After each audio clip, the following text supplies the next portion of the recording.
I installed security cameras to catch a thief in my home. But I never expected the person I'd catch would be my own mother-in-law. That morning, she came with her spare key to water the plants like she always did, completely unaware that every single move was being recorded. What I witnessed on that screen forced me to call the police immediately. She didn't just steal cash from my box, she photographed my passport, personal documents, and even used professional lockpicking tools to break into my secret drawer. The most terrifying part?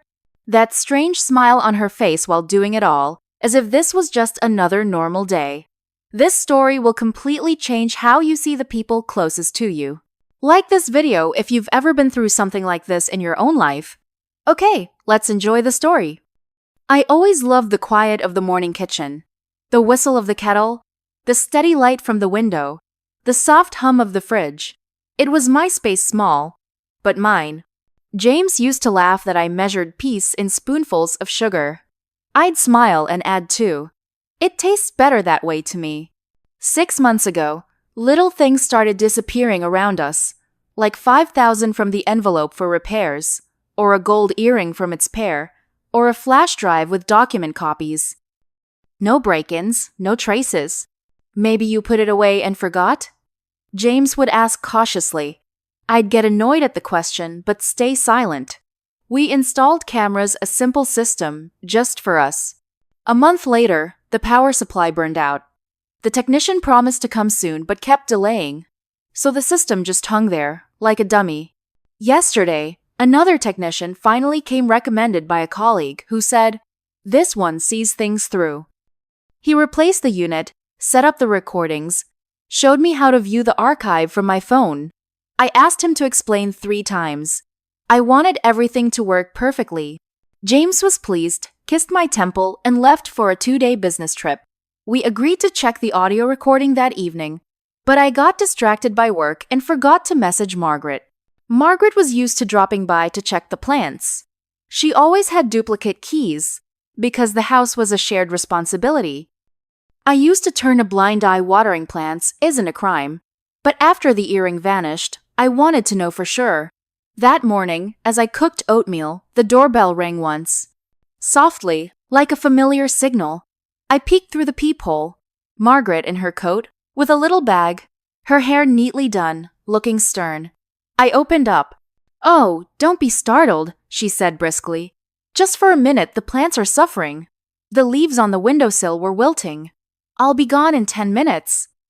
"Everything's fine here," I replied. "But come in, since you're already here."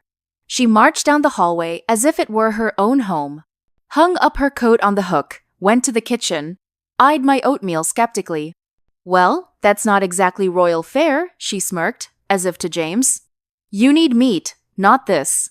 "We're having fish today," I said calmly. "Fish? Good." She nodded, glancing at the fridge. "I'll go to the living room for the ficus. Brought some fertilizer, natural, not chemical." "Don't worry, I'll be quiet." She headed to the living room. I didn't follow. Poured tea, set the cup on the table, took a breath. Inside, tension built nothing like my usual morning. My fingers itched to open the app and watch live. But I held back. I didn't want to catch myself spying right then. I'd wait till evening, review the full archive calmly, and decide based on facts. I told myself, don't imagine things stick to facts. Margaret left after 20 minutes. On her way out, "Buy proper curtains for the living room, please. These collect dust, and air the place more often. You've become so closed off, Emily. That's not a good sign." "We air it out," I replied, "and thanks for the concern." I shut the door, latched the chain, returned to the kitchen. The oatmeal had cooled. I ate a couple spoonfuls without tasting it, grabbed my bag, and headed to the office. The day passed in a fog.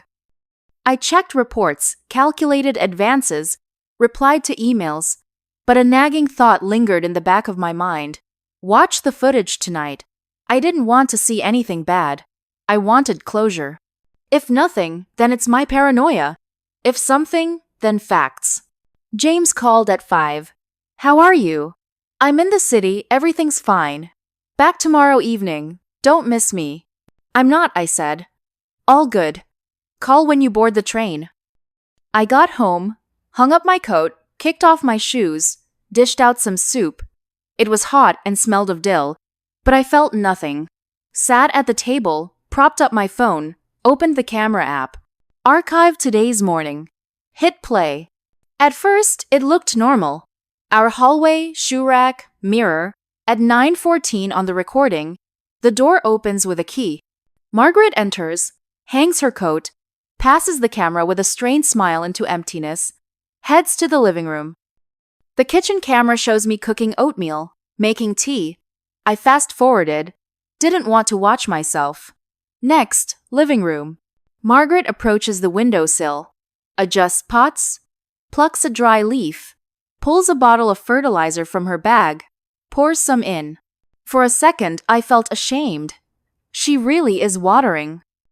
Then she glances around slowly, like a cat about to pounce, approaches the sideboard, opens the top drawer, finds my jewelry box, takes it out, picks up an expensive earring, another with a pearl, holds it to the light, smiles, puts it back, sighs, but leaves the lid slightly ajar.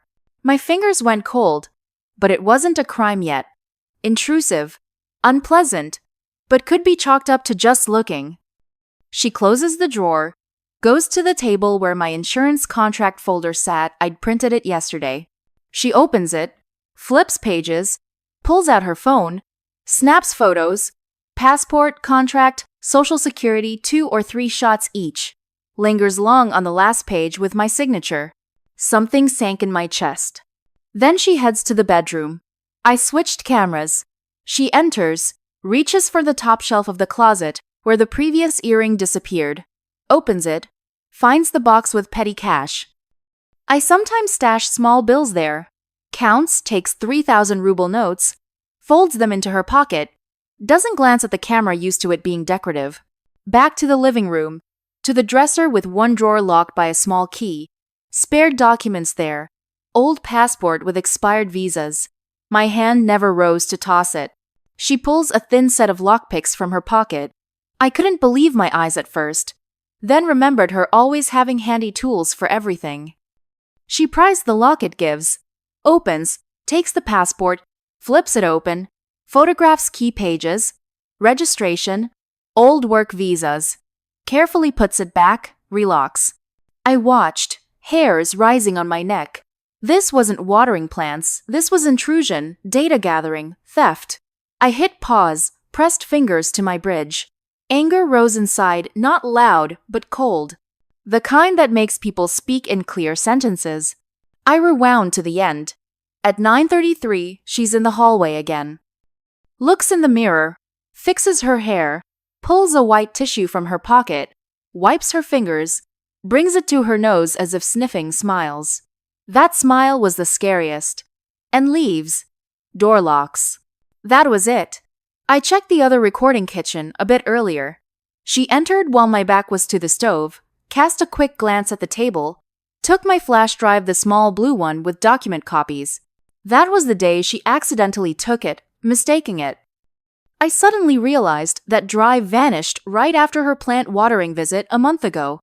I closed the archive, hands shaking, took 3 deep breaths, grabbed my phone, dialed emergency. Dispatcher listening. Hello, this is Emily Harper, I said evenly. I have security camera footage showing an unauthorized person with keys entering my apartment, viewing and photographing personal documents, taking cash and a flash drive.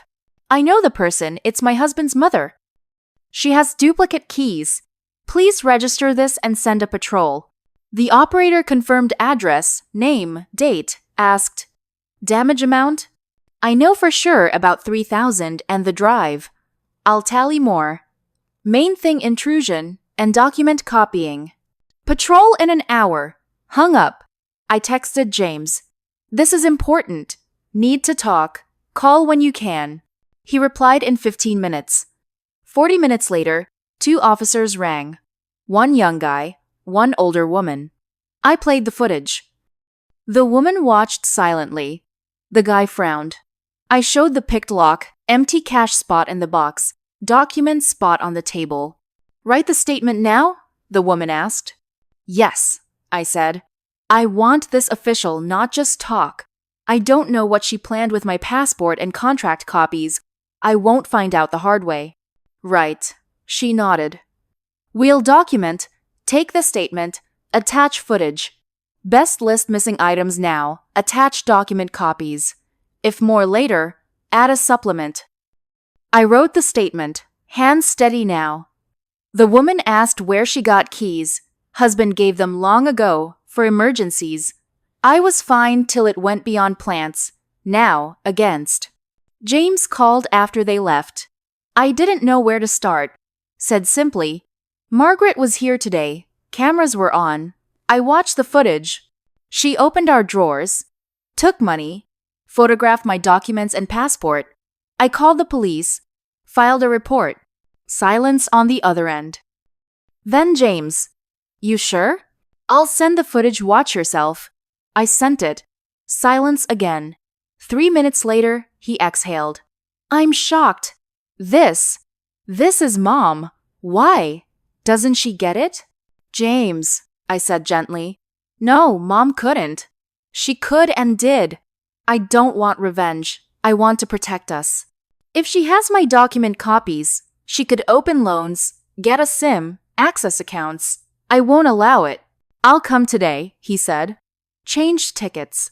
Come tomorrow, as planned, I replied. You're angry and confused now. Travel calm. I'll handle it. Change locks, set bank alerts and services. Freeze ops. And yes, I filed. Won't withdraw. I need the record. He wanted to argue but gave in. Do what you think best. I'm with you. I called a locksmith. He came late, swapped the core quickly, gave 2 key sets, signed the receipt, filed a copy. Called the bank, blocked card reissues without me, set hotline password, logged into services, enabled 2-factor, changed passwords everywhere I could think, texted Margaret briefly. As of today, your keys are invalid. Visits to our apartment only by prior call and in our presence. Reply in a minute. Ah, so that's it. The daughter-in-law decides to cut my son from his mother. Sickhead police on me. I did everything for the family. I'll tell James to think who he's with. I set the phone screen down and cried for the first time that day. Quietly, no sobs. I didn't want war. I wanted respect, but seemed no other way now. Next morning, precinct called. Statement accepted, materials attached. Officer will contact for explanations. Person identified, summoned. I said thanks. Liked that dry precision, like reports. James returned evening, tired, dark circles under eyes. Hugged me in the hallway, held long. Watched the footage 3 times, he said. I want to run to her and ask why and never see her again. Don't know how to live with this. Live with it like any fact, I replied. Calmly. You're not a kid told Mom's bad. We're adults with boundaries. She crossed them, we restore. She'll say you set this up, James smiled bitterly. That, you're driving a wedge. I'm not driving, I said. I'm pulling nails from our door. He nodded. We sat in the kitchen, poured tea. James held his cup long, warming hands. Emily, he said suddenly, if you push this to the end, I'll be there even if Mom stops talking to us. But can I? He hesitated. Can I talk to her before official steps? Hear from her why the passport photos? Why your signatures? Talk, I said. But not alone. I'll come, bring footage, and better with the officer, not kitchen. People there, walls fairer. He nodded again. In that moment, amid anger, fear, exhaustion, I felt gratitude for him. He didn't shift blame. Didn't yell. You drove her to it. It hurt him. Yet he stood beside me, not against. The officer talk was short. Margaret sat straight, cold.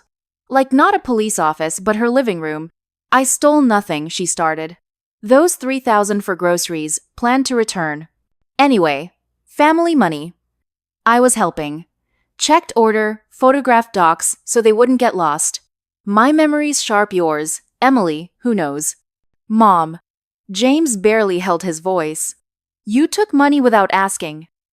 Rifled our drawers without permission. Photographed Emily's passport. Why? She looked away first. Wanted backups in case Emily leaves you to protect you. Women today.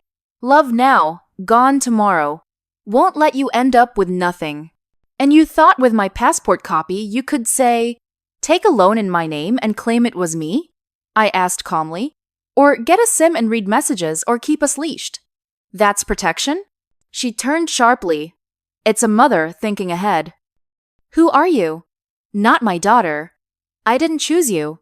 I'm not claiming, I replied. I'm your son's wife, an adult. I have a home, job, documents, and rights to boundaries. What you did is a crime. Even without police, it's wrong. Enough, James said. Mom, we changed locks. No more entry without call and us. Return keys. And we won't withdraw the report. Want it on record so no one thinks it's okay again. Margaret sat silent, face stone. Then stood, pulled keyring from bag, placed on table. Do as you know, she said dryly. I don't live by others' rules. No need, James said. Live by yours, just not in our apartment. Officer noted explanation, took copies, said for petty theft and unlawful entry. Check likely warning and record. I knew no jail, no big case. A log entry, but that's a boundary too. First weeks after were hard. James moped, often silent. I didn't push.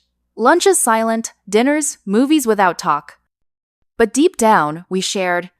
We did right. That held us. Margaret didn't call, sometimes texted James. You betrayed family. All her, I warned. He ignored. Then she called my mom, seeking support. Mom said gently, Margaret, stay out. Don't rifle others' cabinets. Hung up. One weekend, neighbor Mary from our building showed at the door. Emily, she said, not my business, but I'll say, saw your mother-in-law enter when you weren't home more than once. Told myself stay out, but since it's out, I'll confirm if needed. Hate that with keys, no ask. Thanks, I said. If asked, tell. She nodded, brought jam jar. Her way of saying, you're not alone. I saw it through. Went to notary, listed photograph docs, noted data leak, wanted passport change. At center, they said no formal reason, but possible. I applied, changed. Like shedding skin. James changed his too, just so no old copies out there. 2 months later, Margaret texted. Want to talk once.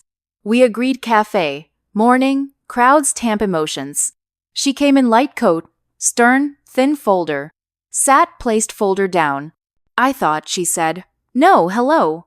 A lot. No one's put me in place like this. I always decided for my son. I don't believe you're a good wife, but not my business anymore. Mine. Stop acting boss in others' home. Not asking to drop report, won't. I'll survive. Brought your drive and earring. Keys already back. Made peace with myself. Your home only by invite if called.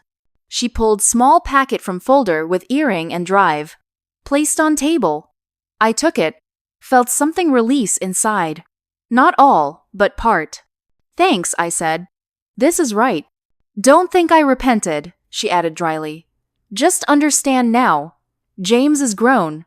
Let him decide. So he will, James said calmly. But you, Mom, get. One more time, no cafe talks. She nodded, stood. I'll try being grandma when kids come without keys. We didn't reply. We didn't know what'd be, but knew. Even if she stayed same, we wouldn't. A year passed, we lived calm. Cameras recorded. Doors shut for reasons. Margaret called rarely. Brought pie on holidays. Left in hall, went. Sometimes we invited for tea, no curtain talk, or what you feed my son. She chatted James on garden, health, news. Me briefly, and enough. Sometimes evenings on balcony, I recalled hitting play and thought, scariest wasn't seeing her take money or photograph passport. Scariest was feeling like a guest in my own apartment. That feeling I won't give to anyone again. I often tell myself, boundaries aren't fences, they're road signs. Not to humiliate. To make clear where yes, where no. With signs, roads easier, fewer crashes. Now, our road has signs and cameras. I still love morning kitchen quiet. Kettle whistle, steady light, fridge hum. Now added, phone alert sound, door secure. I smile, add 2 sugar spoonfuls. Tastes better to me.